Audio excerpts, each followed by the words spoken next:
This is the next part of the Year 9 Making Electricity Work module for physics, and we're having a wee look at the energy in circuits.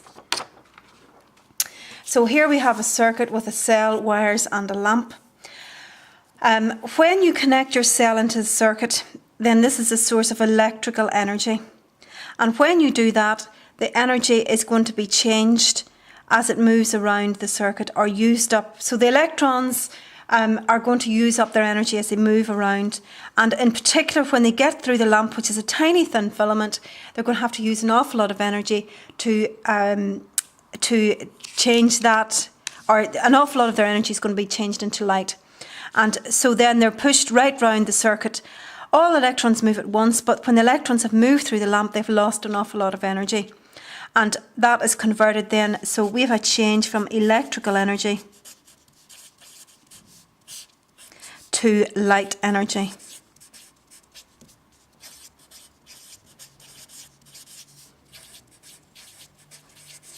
So there's a little bit more about this in the next slide.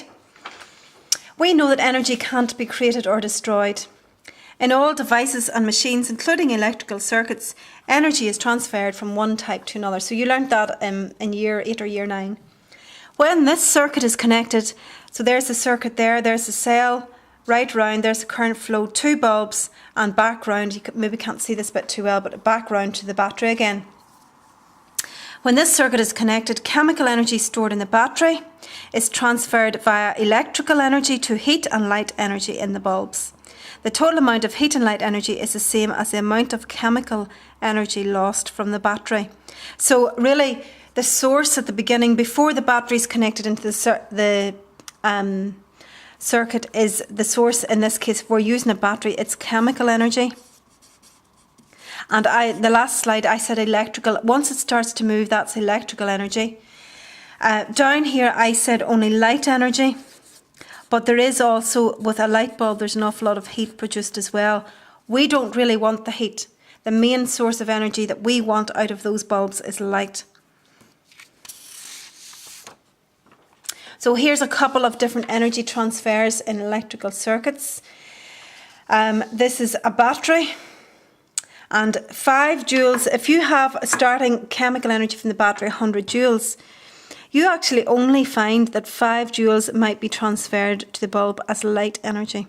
So that means that 95 joules are transferred to heat energy of the bulb, which isn't really what we want.